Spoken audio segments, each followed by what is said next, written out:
Ensign Astra reporting for duty.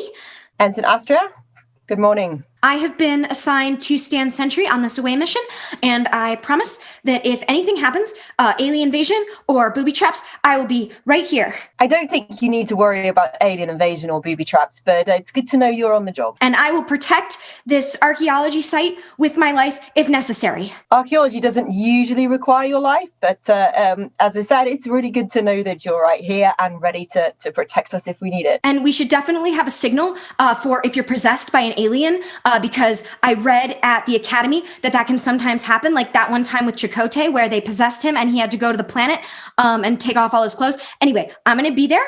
And when it happens, I will be ready. So just blink 3 times in rapid succession if I need to stun you. And I'll make sure that you fall somewhere soft and it'll be okay. We'll get the doctor on site. I have a direct link to the ship and it'll be great. I'm sure you don't need to worry about alien possession. It is incredibly rare, Ensign. Most of what you've heard is a fairly limited number of stories, particularly from the Delta Quadrant, I understand. Yeah, and if Q shows up with Vash, I know to stand down because there's no way I can fight him, but I will warn everyone immediately. We still don't have a defense against that, but I was told to make everyone aware in the case that Q shows up. Q is mostly interested in Picard. I don't think you'll need to worry about our little excavation. We're only looking at some very ancient prehistoric pottery on this planet. It's not really going to be a problem, but it's good to know that you're ready in case all eventualities may occur. Excellent.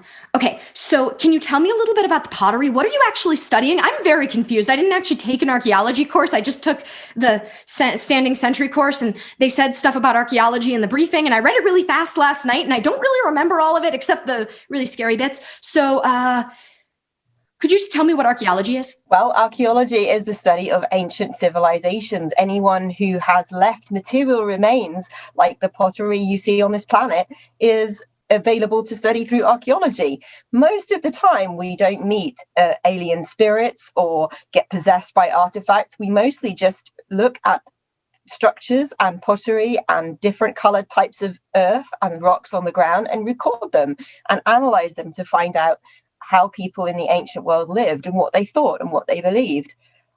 But as you say, anything can happen and you never know. So you need to be prepared. And I'm very grateful that you are. And you'll learn an awful lot about archaeology studying here with me. I'm very excited.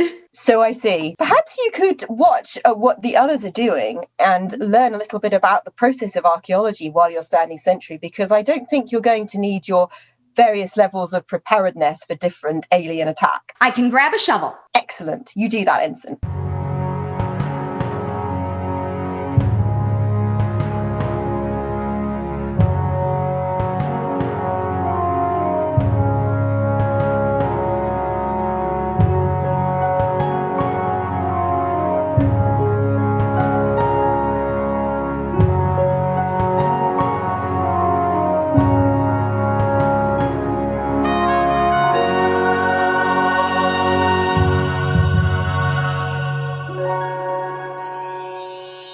Hello and welcome to Bad Astra. We are here with Dr. Hannah Pethen, an archaeologist. Dr. Pethen is an independent researcher and freelance archaeologist with a PhD in archaeology and over 13 years experience in British commercial archaeology, Egyptology, archival, and collections research. She specializes in the contextualization of archaeological material in the field, the museum, and the archive through regional archaeology research, geographic information systems, satellite remote sensing, archival and collections research and management, and digital methods of presentation and interpretation. Thank you so much for joining us, Dr. Pethen. How are you today? I'm very well, thank you. We have the beautiful sun here coming in the window, and I'm delighted to be with you. Thank you. So I and most of our viewers know that this is usually a very physics-centered channel, but we are open to all sciences here and very excited about all sciences here. So can you let us know in very small words, like I stopped going to the Field Museum at 10, what is archaeology? So archaeology is the study of any physical remains of any ancient human existence. So it's everything from stone tools that are left behind from sort of 40 or 50,000 years ago, all the way up to pyramids and ancient cities, and then it comes all the way up to the present day. So I've actually excavated material that was only deposited about 90 years ago, and we have archaeologists specializing in the last 200 or 300 years. So any kind of human existence that has left material remains can be studied through archaeology. You basically study the species of humanity's entire history, past recorded history, all the way up to present day.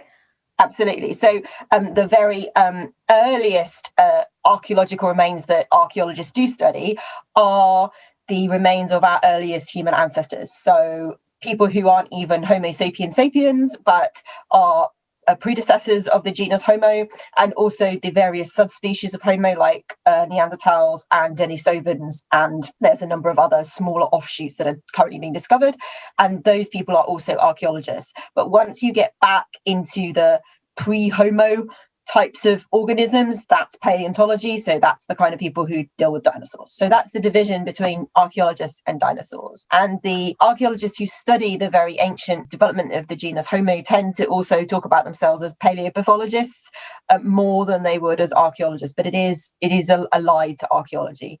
And then going forward from that, once you're dealing with the remains of Homo sapiens sapiens, so anything within the last 50,000 years, that's all archaeology of one sort or another. And we do have lots of different specialisms and lots of different varieties. We come in different flavors, but we are all archaeologists of one sort or another. So the line between archaeology and paleontology is a little bit blurred when humans as a species were not the dominant Homo genus species. Yeah, so if you look at people like the people who study the very ancient ones, like the Australopithecines and the very early genus Homo, that's where it gets a bit blurry. And are these people paleontologists or are they archaeologists? But a lot of the skills and techniques and knowledge is exactly the same. So it's a blurry line, but it's a valuable one. They're almost their own discipline, blurring the line between paleontology and archaeology. So that's a sort of a specialism all on of its own, but they are still part of archaeology and also part of anthropology. So anthropology, particularly in the US, is the overarching discipline within it, which archaeology sits, and which also looks at existing cultures. Our anthropologist colleagues will tell us about existing cultures, both ours and other people's, and we will tell them about ancient cultures, and there's a very fruitful debate that goes on there. So we're all sort of interlinked. I love that. Even though they use a different label than you, and sometimes they blur the labels, they're still welcome in the overall community because some people just don't like labels, and that's okay. But labels mean a lot to other people, and that's also okay. And we really should stop gatekeeping the field of archaeology. It's also an interesting side because we also have on the other side, we have the classicists and the ancient linguists and the philologists. So these are the people who study ancient texts. What tends to happen is if it's something you can look at in the ground or take out of the ground, that's an archaeologist. If it's an ancient text that you need someone to read for you, that's an ancient linguist. And they have different names and different terminologies depending on which bit of the planet you're dealing with. We have some very newly deciphered ancient languages like Mayan hieroglyphs, and we have some ancient languages that we've known forever, like Latin. And so those people also feed into the discipline of understanding ancient human culture through a different practical skill, that of reading ancient languages and interpreting ancient texts. So we all ought to be having a really fruitful little discussion. Unfortunately, as you say, labels do sometimes come between us. So we do have to manage that. But we're all part of the disciplines of understanding what makes us human and what makes our cultures what they are today, because everything that we are comes out of what we have been. So if you don't understand your past, you don't understand why things are the way they are today. And that's true of the good, and it's also true of the bad. So, Dr. Pethen, you focus on Egyptology. Is that just the study of ancient Egypt? Mostly it is. In the most part, people who study ancient Egypt divide again into these two little boxes of people who study ancient texts and languages and people who study the physical remains of ancient civilizations, artifacts, structures, temples, tombs, and pyramids. And then, of course, we also have the specialisms that are common to all of archaeology, like people who study ancient pollen to find out what the landscape was like, people who study ancient human remains to find out what people's lives were like. These are common across the globe. And we have specialists who specialize in those, but with regard to ancient Egypt. Again, Egyptology is another one of these big umbrellas, and it's a place where we should all be talking to each other, and sometimes don't as much as we should do.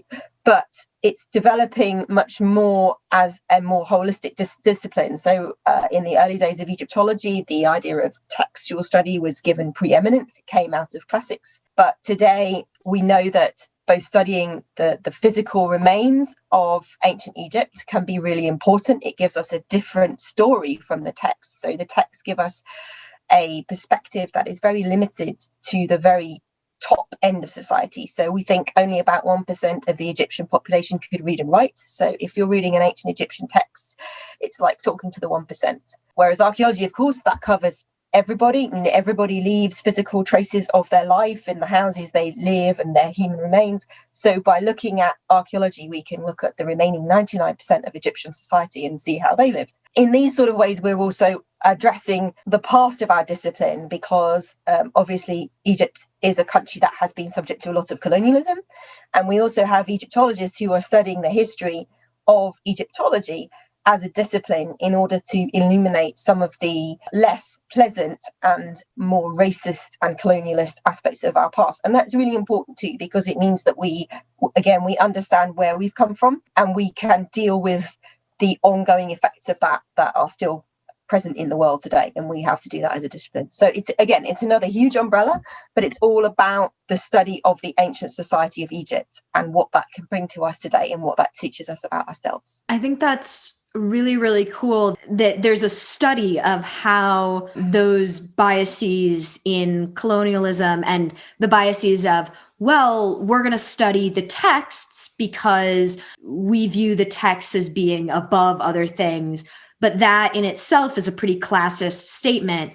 And now Egyptologists have to unpack the fact that for a while, the dominant, most respected part of the field was only studying the 1%, which probably should have only been 1% of the study. It reminds me of whenever we take European history, US history, or world history, we're mainly studying the people in power, and we don't necessarily focus on just how regular everyday people live their lives. As archaeology grows as a field, maybe in 20 years, kids will have a more holistic view of world history. I really hope so. I think one of the difficulties we have is that whether you're studying texts or archaeology, the top of any society almost always leave more evidence. And the more evidence you leave, the more probability there is we'll find it. So there is always going to be a bias in the evidence towards the people who use the most, exploited the most, and had the most, because they just leave more stuff behind. But it is true that by looking specifically at the archaeology of society as a whole, and rather than just the easy bits, which it tends to be the top part of society, we can actually learn a lot more about the range of human experience through history. And the other point is that most societies want to give you a sugar-coated view of themselves. Mm-hmm. So you read texts from any ancient society and they always tell you how good they are and all the great stuff they did, and they won't tell you about the bad things. So the only way you can understand whether they are telling you the truth about what's going on is often by looking at the archaeology. Is if they're saying, this is a wonderful place to live and we're having a wonderful life, is that actually true of everybody? And you can do that, for example, by looking at human remains. And sometimes you can discover some pretty disturbing things. And we have done recently. There's been a site in Egypt called Amarna, where they've excavated a number of cemeteries which belong to non-elite working people of various types. And they've discovered that actually these people had quite a tough life. And in one case, they're very young. Almost everybody in the cemetery is under 24. And they have had an extremely tough life. And this is sort of like the sort of dark underbelly of Egyptian society. And If you want to have a true understanding of the past, you have to see that, because otherwise you start imagining the past as a utopia or as a fantasy, because you're only looking at the people who had a really nice life. And this way you end up with all people tying themselves in all sorts of ideological knots about how we should get back to being like we were in the past. But when you look at the past more carefully, you discover it wasn't such a great place as maybe some people thought it was. So that's why it's really important to understand the range of experience of ancient Egyptians or ancient Romans or anyone really. Connecting that to a very common and exciting topic in astronomy, we had an astronomer a few weeks ago interview on the channel, and she talked all about the search for exoplanets. The easiest exoplanets to find are hot Jupiters. They're very close to their stars and very big because they're just very easy to see. They block out more light when they transit. And other easy planets to see are super Earths, anything big and close to the star that orbits very quickly. Mm-hmm. It would be very difficult, even on the Kepler mission, which was out for 3 or 4 years, to see anything like Jupiter, Saturn, Earth, Mars, even Mercury and Venus would be hard. So we know that exoplanet researchers aren't getting the full picture just because of the limitations of what they're capable of studying. Planets or people who leave big remains are easy to find. So you get an outsized view and you're like, well, this is the thing we can see. It's really cool, but it's not the full picture.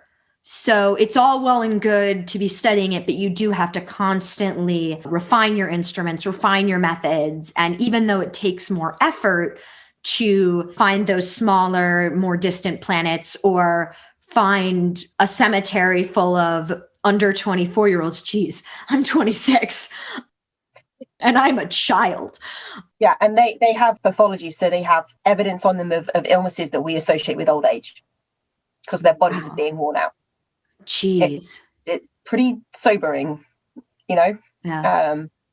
And that's like your little exoplanets, your Earths and your Jupiters. It's what hasn't been seen by the Victorians busy looking for royal tombs. It's what hasn't been seen in the mid-20th century when we were excavating huge, great big mud brick fortresses before Lake Nasser was flooded. This is a different part of ancient Egypt. It's one we need to understand existed and understand why it existed, because ultimately archaeology is not just about what happened and where and by whom, but it's also why, and the why is the really hard bit. Understanding what went on in a culture's cosmology and worldview, that's the $64 million question. And that's what we always want to understand, is not just who were these people, but what did they believe and what did they think and how did they understand the world? Because that's what really, well, for me, that's what really challenges me when I meet, in inverted commas, ancient people who thought really differently. And it really challenges a lot of our assumptions about even things like common sense and logic. What is logic? What is common sense? What is history? What is religion? Get challenged when you see the evidence of an ancient civilization that did these things in a very different way from us. So why is it important to understand all of these other worldviews? Why is it important to challenge our own worldviews? I mean, besides the fact that it's cool as shit,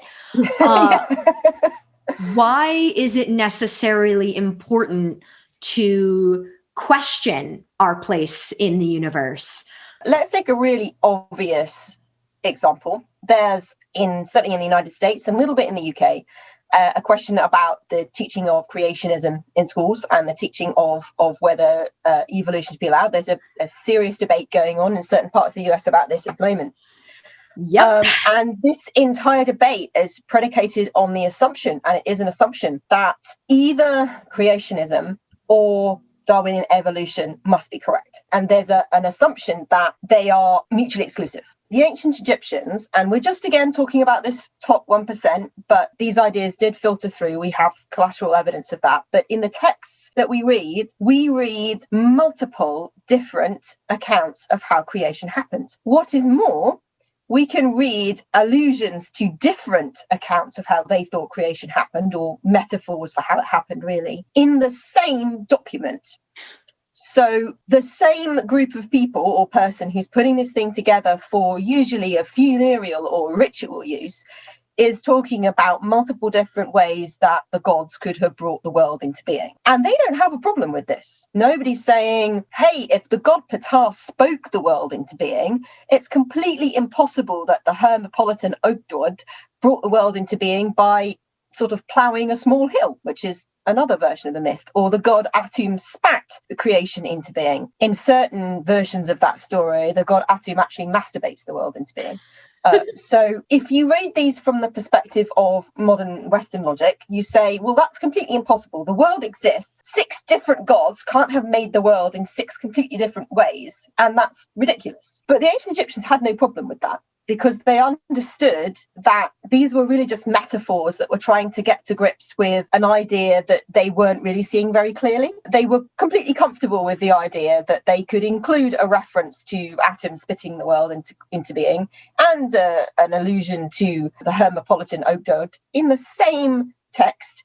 And all those things did was they just made the text more effective, because they were drawing on 2 different ideas and 2 different mythologies and multiple gods. And that's quite mind-blowing when you think about how dogmatic we can be about how our beliefs about religion or about science or about anything really, about politics as well, are, when you think that that's a completely different way of seeing the world, of saying these things, we're not going to take them literally, they can all be true and none of them can be true, and they're all useful to us. And that's a completely different mentality. It changes how you look at these kinds of debates. It changes how you think and how you feel about the world when you think these are people just like us. They're very intelligent. Some of them may well have been more intelligent than us. I mean, they managed to do the most astonishing things. Yeah. And, you know, we're arguing about a relatively limited set of questions and set of beliefs, and they're going, well, that's all fine, they can all be true, none of it could be true, doesn't matter. We're not sure, just give it a little shrug emoji. Here are a few ideas, we're going to try. Exactly. Sit with your lack of knowledge, almost. You know, it's almost like they're telling us to sit down and be aware that we don't know everything either, and maybe we should stop being so proud about how much we've learned. It's a different way of looking at the world, and it challenges a lot of our assumptions about everything, really. And I think a lot of scientists could really learn from that. We have a similar thing in science when it comes to our own creation theories. For example, the Big Bang. We physically cannot see past the cosmic microwave background. Before last scattering, which was, according to current top theories in cosmology, was about 380,000 years after the Big Bang. Before that, the universe was opaque. Like, we literally cannot see past it, not with the best telescope. It was just a dense soup. You hit a wall. But there are still a lot of theories, and there's still like a specific reigning theory of what was happening from like tiny, like 10 to the negative seconds all the way up to that. There is vigorous debate about which creation theory, like how exactly the Big Bang happened. We're pretty sure it was the Big Bang. The cosmic microwave background is pretty good evidence for that. But how exactly it happened, why there's more matter than antimatter in the universe, like why we exist, is still an open question. And it's very hard for scientists to sit in that knowledge of, we physically can never know.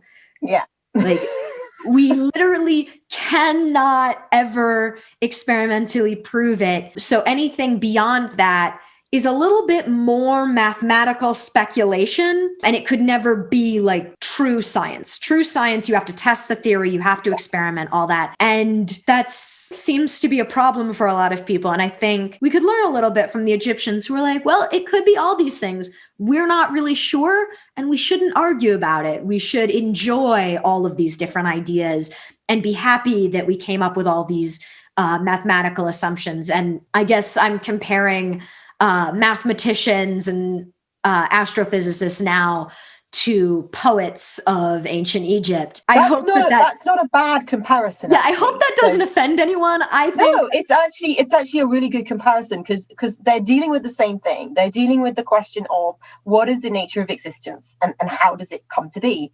And they don't have maths the way we understand it. I mean, they're actually very mathematically competent. They can do a lot of maths, and considering these are people who don't even have zero. So there's no zeros, there's no decimalization. It's all done with fractions. And they do amazing stuff. They build pyramids that are perfectly aligned to north, south, east, west, and all this kind of thing. But they're not expressing these kind of cosmic scientific questions in the mathematical way that we think of. So we think of a physicist as, the quintessential guy or girl standing in front of the whiteboard with a whole load of equations on it. And that's not their understanding of how you approach the deep questions of life. The way they approach it is through predominantly language. So they have a very visual language. They have hieroglyphs that are very visual, and also punning. So their languages and a lot of these ideas are based on verbal and visual sort of puns almost, and double entendre. So that's why we have the thing about Atum masturbating the world into being, because the word for to spit and the word for to ejaculate are quite similar. In some texts, it's Atum spits the world into being, in some texts, he ejaculates the world into being. I mean, some of this is also that human beings are the same, 3,000, 5,000 years ago that they are today. And, there's a lot of interest in that. But some of it's also that you have this sort of a linguistic game almost going on. It's almost a bit like a crossword of the mind. And that's how they think about the deep questions that today we would express through a mathematical formula and address through hard sort of mathematical sciences. But they're also working on practical things at the same time. So these are often the same people who are going off and exploring their world. I've just been working on a papyrus that's in Turin, and it is one of the world's earliest maps. What is the map of? Like, what region? So it's a map of a region that we call today the Wadi Hammamat, which is, if you look at a map of Egypt, there's a really big bend in the middle of it.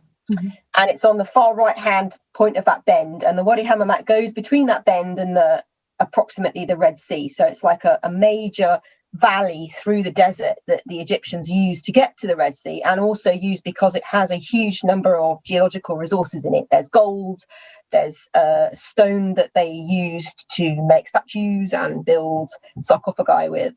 And the map includes all of the geological information. So it includes different colors of geology for the different parts of the Wadi. It includes things like a settlement and a well that's there. It's exactly what you would need if you were going out on an expedition to find this location. And it's associated for the most part with an ancient Egyptian who worked, or whose son worked, at the ancient Egyptian equivalent of a university, which is the temple's house of life. This is the practical side of Egyptian intellectualism and science. It's getting the job done, sort of science the Egyptians do. They're not so busy about the nature of the universe, they do it through religion, but when they're thinking about getting stuff done, they're very practical about it. They are good at getting down to brass tacks and getting things done. And this is one of the ways that they're demonstrating that to us. And they also demonstrate it to us in the remains they leave behind. So we find an awful lot of material in the Egyptian deserts that show how they worked through the deserts. And one of my projects is to survey this huge amount of material using satellite imagery. How do you use satellites to do archaeology? Because when I was reading that part of your job description, I got very confused and very excited, and I needed to ask you about it. Essentially, the kind of imagery that you see on something like Google Earth or Bing Maps is coming from a large number of satellites which are recording a variety of different parts of the electromagnetic spectrum from its low Earth orbit, really. It's not quite space. One of the advantages of this is that you get a very good view of quite a big chunk of desert, much more easily than you would if you actually went out and physically had to survey it archaeologically. you can then put the imagery you get from the satellite into a computer program that will allow you to plan all the things you see. And just as if you look on Google Earth, you can see your house and your car and your neighbour's house. So if you look at a satellite image of the Egyptian deserts, you'll see the features that are in those deserts. And some of those are modern and some of them are archaeological and have been there for like 5,000 years. So at the site of Hatnoob, for example, which is where I work, we have a quarry road, which you can see from space and have been able to see from space for quite a while. So it shows up in the US spy satellite footage from the 1960s. Wow. It's a very long road. It was originally about 17 kilometers long, and it's built of stone, and it crosses the desert to the quarry. And it's there because they needed a road to transport large blocks of stone out. They didn't have wheels at that point, so they needed to slide it on sledges along a road, and they built it for that purpose. And it's still there. And it still functions as quite a good road if you need it. And in addition to the road, one of the things that you can't see on the spy satellite footage, but you can on a modern satellite, is a load of little huts and shelters and structures that are, and also trails. So the routes between all these things show up really clearly as well. And you can literally just map them off the satellite image into a mapping program and create a map of all these features. And of course, you then do have to go out and check and see what date they are and make sure that you haven't accidentally included something modern. But you've got that map to begin with that before it might have taken you years and years to create, because you have to physically go out there with a pencil and paper and surveying equipment and go and literally draw what you saw. So in that sense, satellite imagery really speeds things up. And the other thing it does, of course, is that it gives you access to the parts of the electromagnetic spectrum that you can't see. So we have discovered that, for example, ancient trails across the desert show up really well in thermal infrared. In fact, a lot of archaeology shows up really well in thermal infrared. The theory, and an archaeologist called Sarah Parkout is, I think, the first person to have suggested this, is that the degraded sort of animal dung and vegetable products that you get in archaeological deposits. So obviously when you have people living there, you have animals and they poo, and you have vegetables that are decaying and stuff, that produces a particular kind of signature in the thermal infrared. But you also see other things. So some of the imagery I have in the desert at Hatnoob is almost blue, and it's coming from, I think, the ultraviolet part of the spectrum. And that is, I think, the way the stone that they're mining, which we call Egyptian alabaster, is refracting the sunlight, because it's a very translucent stone. And I haven't actually tested this theory at all, but in my satellite imagery, you get this kind of this blue, almost glow, where this stone has been recently disrupted. And it's really interesting. And it's not like that on the ground. It's a feature of the satellite imagery. It's something we're seeing. It's alabaster, it's white. Yeah, it's coming from the electromagnetic spectrum beyond what human eyes can see. And there's a lot of that. This is just in its infancy. We've only been doing this for about 20 years, because although we had multispectral imagery, it wasn't high enough resolution. So today I can get like 40 centimeter resolution, and it's getting better all the time. Whereas before, 15, 20 years ago, you were looking at 15 meter resolution, which is okay for looking at big archaeological sites. Can you find a big site? Can you find a long trail through the desert? But if you're actually talking about little huts that are maybe 10 meters across, it's much less good for that. So as the resolution gets better and we learn a lot more about how archaeology is appearing in the electromagnetic spectrum and beyond visible light, then we're going to learn an awful lot more about the nature of archaeology that we see all around us, really. And that's a fascinating thing. And it's something it's only really possible when you have satellites and sensors that can detect the full range of the spectrum. Yeah. So not only does this new field in satellite imaging of archaeological sites allow you to save a ridiculous amount of time just by putting the map up there rather than having people go survey it for years, it also allows you to see light wavelengths beyond the visible spectrum, which gives you so much more information. I am very excited. Let me know when you find out if the blue is actually alabaster reflecting it. That would be really cool. I think it must be, because it's actually, unfortunately, it shows us where they still quarrying the alabaster for like bathroom tiles, right? It's the kind of travertine you get in hotels in the bathrooms. Yeah. And it tends to show up fluorescing the blue color where the modern quarries are, which is why I haven't actually looked into it more, because it's not showing me anything specifically archaeological beyond that this is interference with the archaeological site. But I am fascinated by the fact that it's this blue color, because it's not blue on the ground. The desert in that area is a kind of orangey yellow, and it's sometimes black, but there's no blue. And I'm sure it's something to do with the spectrum, but I haven't had the time to investigate it further. It's one of those things I always feel like I need to partner with somebody who works, well, almost with like an astrophysicist or something, because it's a slightly different bit of satellite imagery than I'm normally working with, which is normally the very kind of down to earth, ironically, question of what does this archaeological feature look like through the satellite imagery, and can I find more of it, which is sort of where we are with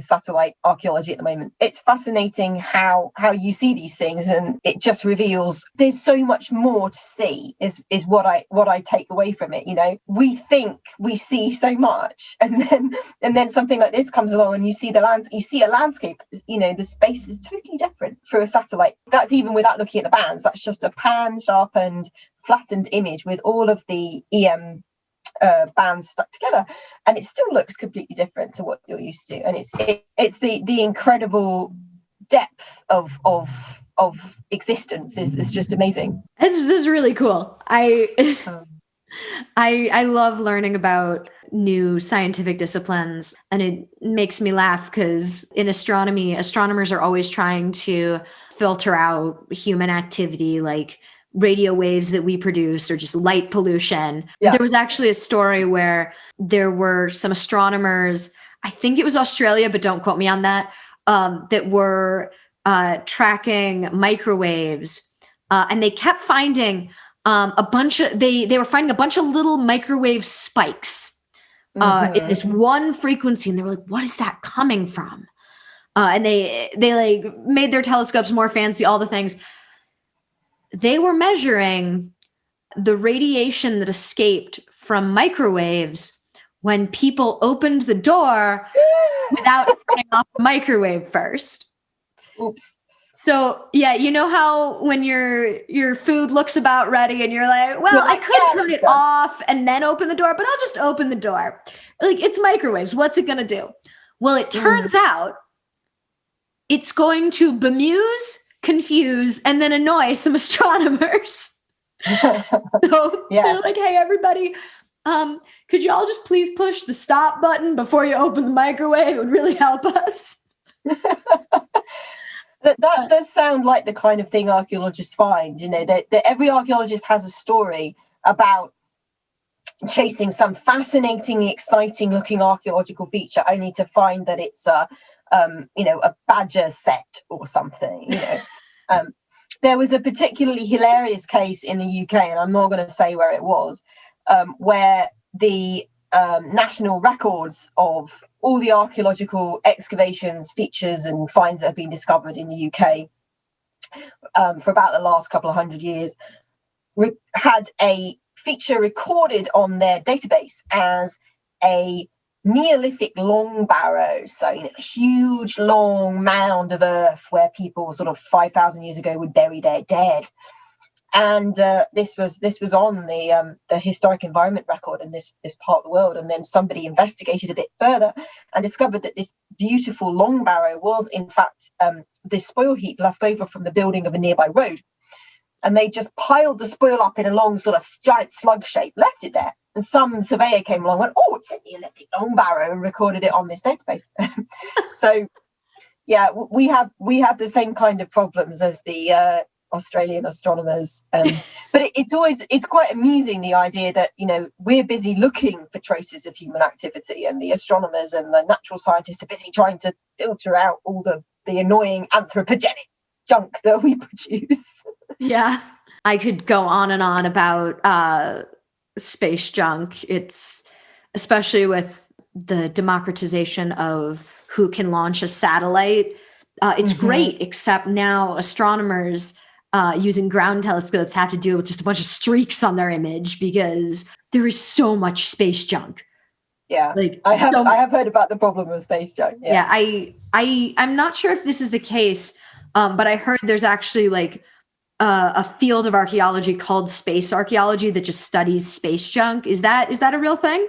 That is a real thing. There aren't very many people doing it, but if you go onto Twitter and like type in space archaeology, what you will find is people who are busy looking at the junk we've left behind in space. And that is, I mean, it really is a legitimate field of archaeological investigation, because basically all archaeology is about the junk we leave behind. You know, that there's the joke in archaeology is that the best place to be asked to excavate, if you're interested in finding interesting artifacts, you know, if you're a new student on a site or whatever, the funnest place to be excavating is actually the cesspit or the toilet, because people drop stuff in there and they don't go in after it.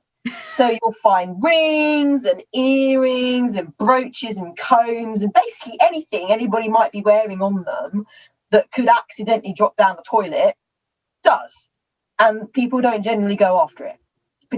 I mean, you might do now, but particularly in the days when your toilet was basically a hole over an open cesspit full of what everybody else had left behind, you know, unless it was something really precious, you didn't go diving in there after it. So that's the place to find all the good stuff. It's ironic, but it's true. So it's all just about our rubbish, really. And there's even a field of archaeology which is involved in the recording of old Hollywood sets now. The Cecil B. DeMille film, The 10 Commandments, built this huge faux Egyptian city out in the desert in, I think, Southern California, near LA. And for a while, in the early days of sort of Facebook and Twitter, people were saying, oh, there's this Egyptian city in California. And then somebody looked into it, and it was actually the set for this that had just been left to sort of quietly decompose. And somebody was like, well, actually, we should record this. This is quite important part of our history. That's so meta. It's the sort of thing you kind of want Lower Decks to do a joke about them sort of picking up the microwave radiation or something like that, you know. But this is it's all about what we leave behind, and sometimes what we leave behind is more bizarre and comical than we think it's going to be. Did the ancient Egyptians appropriate any cultures? I don't know. Look at those Mesopotamians. Look at their houses. Let's build a set of those. Well, they do have, I mean, Egyptian culture tends to be more appropriated in the ancient world because they have this really long history and they have a lot of wealth. So they're a very, very wealthy and powerful civilization. And that tends to mean everybody wants to have a little bit of it. You know, it's quite exotic. And it was even then. But they do borrow ideas from other cultures. So particularly early in their development, we do see Mesopotamian motifs coming into their art, and they do borrow some things. And it's not so much appropriation, it's more like a sort of an exchange of ideas at that point, because they're not controlling, they don't have the control over Mesopotamia, they're just trading with these people. And they get ideas from the Mesopotamians, and presumably the Mesopotamians got ideas from them. I'd need to ask a Mesopotamian archaeologist about that. But they don't really appropriate so much. And part of that is because there's such an early civilization. There's not really a lot to appropriate by them, but they do share a lot of cultural context and ideas, really. They come from the same cultural background as the people to the south. So the people who are in what is now Sudan are called Nubians by the ancient Egyptians, and they are othered. So they're very much treated as non-Egyptian and an alien civilization. But in fact, when you look at the evidence, what you find is they all come out of the same basic prehistoric culture. And the Nubians, when they are conquered by the ancient Egyptians, very quickly adopt ancient Egyptian sort of cultural trappings. And part of the reason they seem to do this is because they come from the same basic prehistoric culture. So it's all working with their own cultural assumptions and ideas. Whereas the people who were conquered by the Egyptians in what's now Palestine and Lebanon, they don't adopt a lot of Egyptian ideas. They might borrow a few things, but it's much more of the kind of exoticism. Whereas the Southerners, the Sudanese and the Nubians, absolutely take to Egyptian culture like a duck to water. Ironically, Egypt being such a long civilization, 1500 years later, Egypt gets invaded by a pharaoh from Nubia, from Sudan. And is ruled by a Sudanese dynasty for 100 years or so. Egypt is very much part of that North African Nilotic kind of culture, and it operates very well in that context, and it doesn't really appropriate, but it is kind of borrowing ideas all the time, and it's because it has such a long history, it's developing all the time. So the pub quiz question is Queen Cleopatra, the last pharaoh of Egypt, so the one who went out with Caesar and Antony, she dies in the middle of the 1st century BC, so that's about 2050 years ago. She's closer to the invention of the smartphone than she is to the construction of the Great Pyramid. The Great Pyramid is built around 2,500 years before. In time terms, she's closer to us than she is to something we think of as being as Egyptian as she is. So it's a huge civilization, has this huge history. And that's the other advantage of studying it, is that we get to learn something about how a civilization can change over such a long period of time. We see the language develop. If you read ancient Egyptian as a linguist, if you want to read all of it, you have to study 4 different languages, basically, and 3 different scripts. Because it's such a long civilization, their language is literally changing almost as we watch it. You know, it's like a time-lapse photography of language development. You can see how they go from Old Egyptian, which is what they're talking in the Pyramid Age, to Middle Egyptian 800 years later, and then we get New Egyptian 3,000 years ago, and then it's Late Egyptian, and you can see it evolving. It's almost a bit like when you're talking about astronomy and you have this view into the really deep past, and you can see how things are developing over time. And it's the kind of almost anthropological version of that. You see this civilization growing and changing and becoming all sorts of different things, which is really just fabulous. It's fantastic. It's a really interesting source of study. You made a really good comparison about, like, I know ancient Egypt is, I guess, at least 2,500 years long as a civilization. How many years long generally is ancient Egypt? I know that the ends are probably pretty fuzzy, but we have conventional endings, just as we have conventional ending, you know, anywhere in the world they'll talk about the Meiji period in Japan or whatever, but we have conventional endings. So conventionally, Egypt begins, or Egyptian history begins, at around 3000 BC, which was when the Egyptians themselves approximately calculated it to begin, because that's when they dated the unification of Egypt by a pharaoh that they call Menes. This pharaoh is supposedly the one who created the Egypt that we know. So from what is now the Nile Delta to the area of Aswan, the first cataract, by unifying the whole country. And that's the conventional beginning of Egyptian history.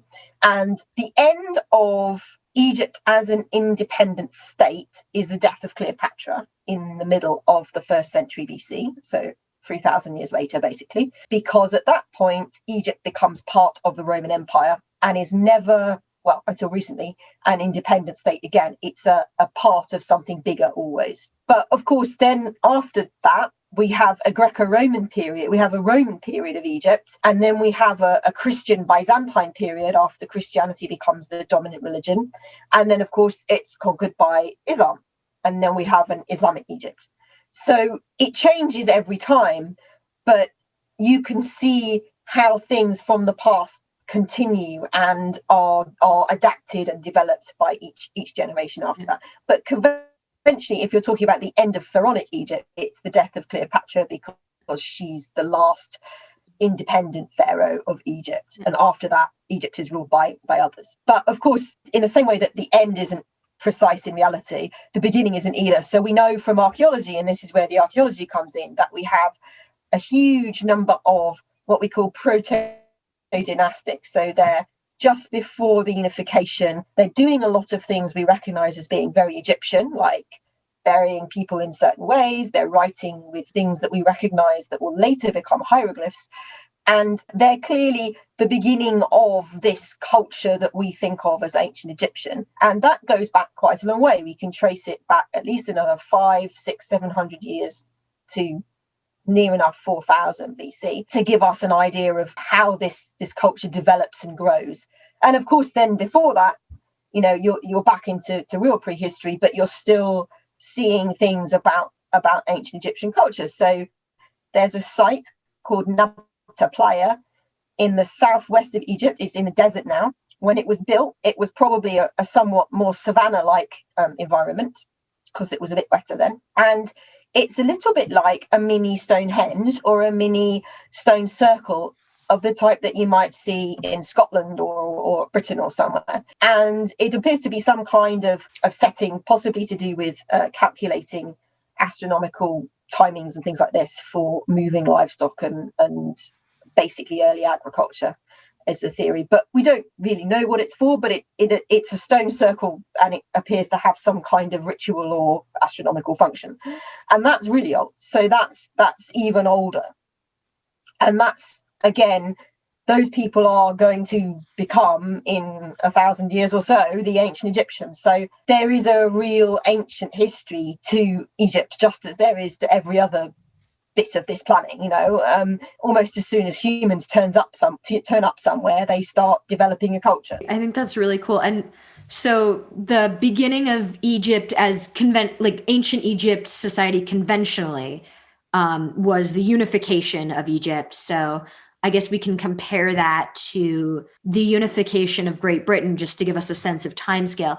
How many years has Great Britain as the unified Scotland, Wales, England, Northern Ireland? How long has that been around? Great Britain is probably quite a good example, because just as Britain has quite a flexible and checkered history, so does Egypt.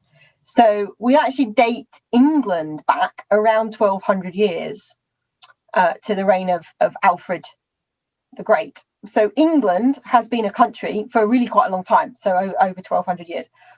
But Great Britain, as we know it, isn't actually very old, because we have the Union of the Crowns, which is when Scotland joins in the early 17th century. And we have various acts in the early 19th century that incorporate all of Ireland then. So because, of course, you don't have an independent Ireland until the early 20th century. In the same way that Great Britain has kind of expanded and then shrunk and grown extra bits over the last 1200 years from its beginnings as England, so Egypt does the same thing. And it does the same thing in recorded history, and it also does the same thing at its very beginning, probably. So the Egyptians imagine their unification as being one single great event, just as most societies do, frankly. Every culture has its founding myth. Whether it's the Pilgrim Fathers or the English stand against the Vikings in the 8th century AD. Every culture has its founding myths. And the Egyptian one is that Menes unites the two lands and brings stability and order out of chaos. The reality, archaeologically, is a lot more complicated, because it always is. And it seems like what really happens is you have a series of little kind of states up and down the Nile, and some of them grow bigger and absorb others, and then they maybe shrink a bit, and there's sort of a lot of moving around, and then eventually they coalesce into a single entity that we could call early Egypt. But Egypt isn't fixed. So Egyptian history is broadly divided into 3 great kingdoms when Egypt is at its most powerful, and 3 what we call intermediate periods, where it sort of fragments back into its constituent parts. It does exactly the same thing in the same way that modern countries grow and change and fragment. So the map of ancient Egypt does the same thing too. And some of that growth and fragmentation is what produces the dynamism of ancient Egyptian civilization. So Egypt portrays this idea that it's always very similar, and that the culture of Cleopatra is going to be very similar to the culture of the Great Pyramid 2,500 years earlier. But when you look at it, that doesn't really stand up. That's a sort of a myth of Egypt that the Egyptians themselves created. It's a very dynamic civilization, and it changes. And what it tends to do is it portrays change as being a return to some better history. The Egyptians are very aware of their own history, and they actually include a number of people we might call early Egyptologists who look at the remains of their own past and repair them or visit them. Sometimes they leave graffiti on them saying, I came to see the stuff that was made by my ancestors, and I came to see the great things that were made in the past days. These kind of texts come up. And they also repair them. So the Sphinx gets repaired by one of the pharaohs a couple of thousand years after he's built, and this kind of thing. So they have this huge idea of their past. And in the same way that modern cultures have their founding myths and their sort of cultural tropes, so the ancient Egyptians do as well. And they all cultures do. I mean, you find them for Rome and Greece and China and Japan. Every culture has its myths. But America has a founding myth that's, when I was in middle school, was very different than the founding myth I learned in high school, which was very different than the founding myth I learned in college. And at each stage, it gets darker. Yeah, it gets darker, more complicated. The actors aren't good people anymore, which is okay. Sometimes we learn more, and sometimes the history we teach young children is simplified because, young children. Absolutely. And it's the same thing with Egypt. And we're back to what I was saying about their presentation of themselves is always through these rose-colored spectacles. And it's always about the greatness and the glory. And even when they're mourning that, so obviously they have periods of instability, they have periods where they're conquered, and they write quite movingly sometimes about the destruction that occurs. But even when they're doing that, it's always with a view to, but a better future will come. And of course, sometimes we're talking about political propaganda. So it's set in the past. It's like historical fiction. It's set in the past, but it's written in that better future to sort of esteem and praise the pharaohs who have put that terrible past aside, make Egypt great again kind of idea. I like it. They were doing historical restoration. They were writing political propaganda. They had nostalgia. They had science fiction. They did. And they had slogans as well. So there's a whole series of pharaohs who use this phrase, Wehem Meswet, in their titulary.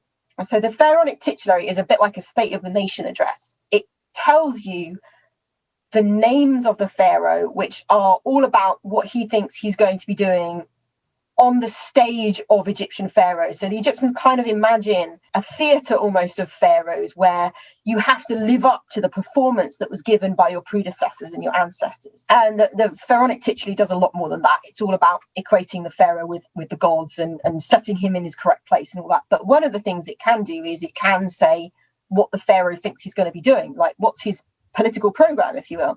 And the Wehem Meswet pharaohs are Wehem Meswet literally means repeating births. It's exactly the same concept as the Renaissance, which means the same thing. So it's all about make Egypt great again. It's about I'm going to bring back the glory days. I'm going to undo what's bad. I'm going to bring order to chaos. And this is the nature of my reign and what it's going to be. They don't always succeed. But they want you to believe that. And the next pharaoh has to make Egypt great again. Yeah. Well, you get this kind of, it's almost like an inflationary thing where every pharaoh has to do slightly better than the last, which is why they end up with this empire, because every pharaoh has to conquer a little bit more, of course, until it all becomes a bit much and then it all comes crashing down. But that's sort of the idea behind it. We might have some viewers who are interested in going into archaeology. Do you have any advice for high school students, early college students, or early university students who are thinking about becoming archaeologists, things they can do to get ahead, things they should be looking into, that kind of thing? If you're a high school student, the best thing you can do is get a good general education and ideally try to cover both science and sort of humanities, social science subjects in that. So it's always good to know a lot of scientific basics and some of the basics of social science and things like historical analysis, textual criticism that you might get in something like English, for example, will be useful. The other thing that's useful if you want to study outside of your home nation, particularly things like old world archaeology, like Egypt or Mesopotamia, or South American archaeology, or indeed continental European archaeology, like Greece and Rome, it's always good to also study a bit of language. So obviously, if you're interested in South America, that becomes Spanish. If you're interested in the Middle East, eventually it will become Arabic. But if you are working in a culture like Egypt, then you also need to be able to read French and German. There's a certain amount of linguistic adaptability that you'll need. So also learning a bit of foreign languages is very useful. When you get to college level, it's probably more about picking a good broad base of subjects and also discovering what it is that you actually have some aptitude for. So we're not all going to be fantastic linguists who can learn every script the ancient Egyptians wrote and read every language there is. That's not going to be all of us. But finding out what you're interested in and what you're good at, and then looking to see how that fits in with archaeology. So there's a huge range of archaeologists. There are people who study very hard science, like dating, DNA, palynology, biological and ecological things. I have a friend who is a geologist, who is a geological archaeologist. So she looks at sediments and what that means about the landscape and how it was in the past, for example. There are obviously also archaeological linguists who work on ancient texts. There are people like me who work with satellites and landscapes and surveying. And there are people who specialize in literally digging stuff up. And that is a skill and a specialism in and of itself. And knowing where your interest lies and also where your ability lies is a good thing if you want to go into archaeology, because then you can start to tailor your studying towards what you're good at and what you're interested in. And then beyond that, it's really just a matter of finding out which bit of the planet you're interested in, because most of us have a practical specialism and a period specialism. That varies hugely, and that's going to be a very personal decision. So again, reading widely, studying a wide range of courses on different histories. One of the useful things we're going to need in the future is people who are really interested in the somewhat neglected areas of archaeology and history. So like there are lots of Egyptologists, but there are some fascinating civilizations in the rest of the world. There are fascinating civilizations in the northern United States. There's still tons to learn about modern Europe and Central Asia and India. Almost wherever you are in the world, there's something more to be discovered. So don't necessarily focus on the most obvious things. I know that sounds really ridiculous coming from an Egyptologist, but there are disadvantages to being an Egyptologist. There are advantages to being an archaeologist of the little bit of the planet around you, believe me, and that can be a really interesting and rewarding thing as well. So don't forget that wherever you are in the world, there's archaeology literally under your feet, and you can get interested in that and study that too. I love how different and similar as well that was from the advice I get from astronomers and other like hard sciences. That advice is very much like, well, you're in high school, so don't go overboard, but you really should learn to code in these few languages, specifically Python, because most of astronomy is that, and don't shirk the public speaking, but really you should be taking calculus. It's like very, like you need to do these specific things. And I love how archaeology is different. Like you have people with so many different skill sets. Like you don't need one exact path. And I think that's so. And actually totally learn to code Python because we use it too. I'm like, I need to learn Python.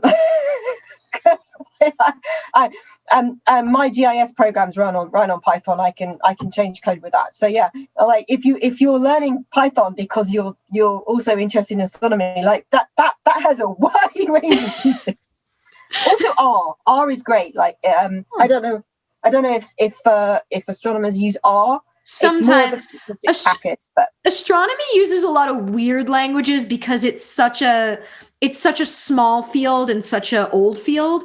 Like my wife actually, one of her first projects was working with some of her advisors' code and really making it useful to a modern audience. And so she was writing a Python wrapper for Fortran. So my wife knows a bit of Fortran. Wow. That I did have to kind of dig into my memory, like this rings bells, but I'm not sure which ones anymore. Yeah, for those of you who might not get the joke, if you've seen the movie Hidden Figures, that first coding language that they're learning to send astronauts to the moon, that's Fortran. Fortran is the 60s. I think my dad coded in that. My dad did some stuff with a light. I've read his MPhil and I'm like, I understand the thes and the ands and that's it. But yeah, I think I mean, that was like way back in literally the punch card days. Yeah. Yep. But apparently my wife's advisor wrote it in grad school under his advisor who wrote it with Fortran. So it's astronomy's it's so niche and people don't really share code all that much. If you're going to share code, you write a wrapper around it. Sometimes you even build a GUI. Well, rarely you build a GUI because that would require effort. That's way harder than just giving people a code packet. But there's a lot of code that's just in bizarre languages. And by bizarre, I guess I just mean old. And by old, I'm saying old to an archaeologist. Well, we have the same thing. So I was talking about the history of archaeology and how we have to engage with the racist and colonial past. And one of the reasons we kind of have to do that is because a lot of our base data was excavated by people 100 plus years ago. So it's really common for me to be citing stuff from the 1800s. Like I made a mistake. I'm writing a paper at the moment and I needed to cite something and I accidentally wrote 2014. I'm like, whoa, no, that's Gardner. That was 1914. And so I regularly cite stuff that is way over 100 years old. You know, this is obviously a very different cultural context 100 years ago, although a lot of what we're talking about is basic data. So we're talking about descriptions of artifacts, where they were found, pictures and things like that. Not a lot of room for sort of biases to come in, but they can still do, and there are still bits that you kind of go, maybe don't want to do that today. You know, some really racist stuff with like skulls and like, you know, yucky stuff. But yeah, I mean, so we have really old data that we have to cite as well. And of course, the way they're expressing themselves is really different then. So academic language 100 years ago is quite different. You've got these huge long sentences that go on for almost a whole paragraph. I mean, it's very interesting, but it's a very different type of academia. It's not quite the same as different languages. But we do sometimes have to think about the effects of the global politics. So I remember there was a paper, I was like, I really need this paper, but I can't seem to find it. And I looked at the date and it was published in Germany in 1942. And I was like, that would be why I can't find it in any library in the UK, because massive world war going on at that point. Nothing that we do happens in a vacuum, does it? We definitely have old data that we have to manage and wrangle as well. I mean, that it's not as big in astronomy that happens, but even the Big Bang Theory, it took way longer to catch on because it was originally coined by an astronomer who also happened to be a Catholic priest. And a lot of scientists have very strong feelings about religion for, in many cases, good reason, and in many cases, it's overkill. But for so long, scientists were like, well, any kind of Big Bang Theory, like it's all religious overtones. It implies that there is a beginning. It implies like all these things. And so it took it's ironic. Yeah. Yeah. It took basically the discovery of the cosmic microwave background. Even this anti-religious bias was still held back science. And I think that's just, it's very interesting to study kind of the history of scientific disciplines. Does archaeology have biases, both religious and anti-religious as well? Oh yeah, it does. Egypt is in the Bible multiple times. A lot of the impetus for the early Egyptologists and archaeologists was to go and find, you know, the pharaoh of the Exodus and where the Israelites lived and all of this stuff. There's still a tranche of that in Egyptology, and there's still people who are interested in it from that perspective. But then again, a bit like astronomy, it's the same kind of problem. We kind of swing all the way the other way, where people don't want to think even about the Bible as a source of information of what people thought in the ancient world. I remember when I had a lecture when I was an undergraduate, and we were talking about a deed, a document from the later periods of Egypt, when a man is basically making a will for his children that he had with his servant and not with his wife. Okay. And everybody's like, what's going on here? And our lecturer said, this is like the story of Abraham and Hagar and Sarah, where Hagar has a baby for Sarah. It's a form of surrogacy, basically. And everybody kind of sort of slightly went, oh, he mentioned the Bible, like why would you mention that? He's like, but it's basically the same period. It's late, so it's the period of the Babylonian period when people think a lot of those books were edited, and it makes sense that this is the kind of thing that people are doing to overcome what is a fairly ordinary type of infertility. But because he made a reference to the Bible, everybody was like, oh. It has some weird effects, certainly. And of course, there are archaeologists now who will argue that the chronology we have for Egyptian history is wrong. And they're probably right about that, because chronology is hard. And our chronology is based on the Egyptians' failure to recognize that there was an extra quarter of a day in the year. And the fact that they had 365 days, but they didn't know about the quarter. But they also were very good astronomers, and they recorded every year when the star Sirius rose, the dog star. And obviously, because they had a quarter day and they kept counting their years, they slowly got out of sync with Sirius. It was supposed to rise at the new year, and they realized they were out of sync, and they used to record when the years when the two synced up, so we can, because we know where they were viewing Sirius from, we can calculate astronomically when those times were.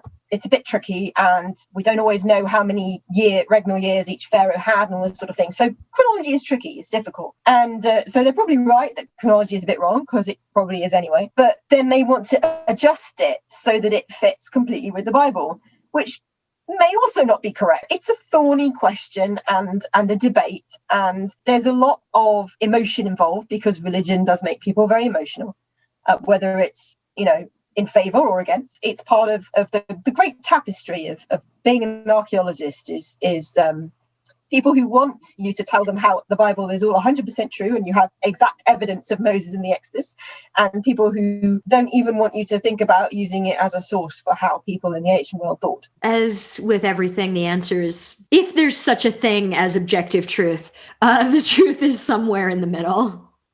Always. There's a certain amount of subjective truth as well. Yeah. I think the Egyptians were very good at that, to return to their idea of not being stressed about having multiple creation myths. Whatever works. I think they were very much a whatever works civilization in a lot of ways. So before I let you go, in addition to people who want to study archaeology as a profession, there are also people like me who are just are casually interested. Like, I think it's really cool. I don't have the skill set for it or the desire to pursue it full time. How would people like me stay up to date on new discoveries in archaeology? Where are places I can learn about ancient Egypt, Mayan cultures, the Olmecs, like all active fields of archaeology? What kind of outreach organizations would you recommend? One of the most useful places for finding information about the civilization of your specific interest, because there are so many, is probably Twitter. And Twitter is great. You can follow people. I mean, I only ever follow archaeologists. They don't do any politics or anything else like that on there. People will publicize their latest things. Facebook is also great because it has a large number of archaeological groups and sites on it. And so there's one with a very British bent, is British archaeology and various variations on that. There's a huge number of ancient Egypt groups on there. So I'm chair of the Essex Egyptology group, for example, and we have a website and a page on Facebook, and we tweet. I also have a blog, so if you're particularly interested in Egyptology, I am at www.hannahpethen.com. There'll be a link below. I also have and I also have a huge number of links on that blog to all sorts of other Egyptology and archaeology and random interesting archaeological things that I've found over the years, most of which probably still work. I have to test some of them. Once you follow or join one group, for archaeology, then people in that group will say, oh, hey, there's this other group that deals with such and such type of archaeology. And you can also ask questions like any Twitter or Facebook or social media. You'll find that there are people who will say, oh, I'm interested in such and such archaeology. Where would you recommend I go? It is worth being a little bit cautious about just sticking kind of general archaeology into, well, really any search engine, because unfortunately, particularly Northern European archaeology gets quite co-opted by the far right. If you do join a page and you find, oh, this seems a little bit not very nice, and maybe it seems a little bit neo-Nazi, probably because it is, skedaddle quickly. So archaeologist Twitter, archaeologist Facebook, but beware of neo-Nazis, because nothing is sacred. It sounds hilarious, but yeah, seriously do. And you know, there's definitely a strand of that part of the political spectrum that wants to co-opt archaeology. So yeah, only follow people with doctorates in archaeology. Yeah. Facebook, Twitter, Instagram also has some archaeologists on it. And if you have a specific interest in a specific site, you can generally stick that into Google, and a lot of sites all over the world now have their own websites, and they will again link to other sites, so you can sort of get into the network from that. So whether it's Amana or a specific site in South America, a lot of those will have their own websites, and you can just go there and hunt them down. We have a whole website and Twitter devoted to the women who have long been sort of avoided and neglected in archaeology, and it's called Trailblazers. So women have been involved in archaeology right back almost since the beginning of the discipline, but of course, much like in astronomy and many other fields, they didn't get the credit, you know, and these guys would take their wives out to the field with them for 6 months of the year, and only the guy's name was on the publication at the end of the seasons. I will also include a link to that below, because I think it's so important for people to know that science and the history of science is a lot more diverse than a lot of people would like you to think. It's not that we are just now having opportunities for more people to be involved in science, but there has also been this huge erasure of women in science, of people of color in science, co-opting of work.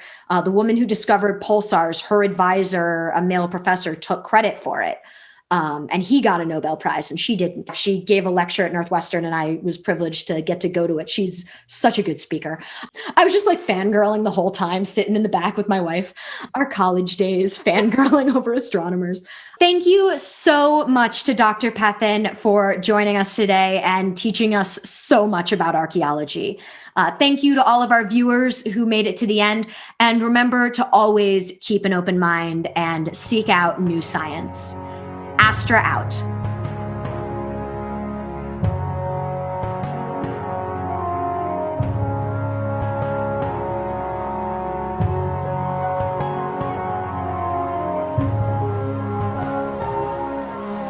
Ad Astra, to the stars, to the stars.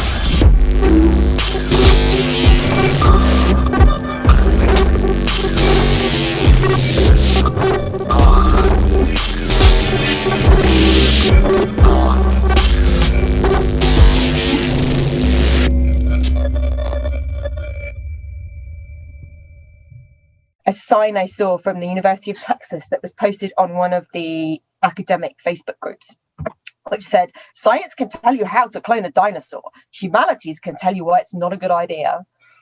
I love that. That's the problem, is that if you take kind of all that social science and humanities out of it, then you lose the moral and ethical basis on which you're working. Also, if you don't have good humanities, you don't have good science communicators, and then you get a substantial population who doesn't trust vaccines, which is great until you get a pandemic. yeah, exactly. Or who think it's all a scam.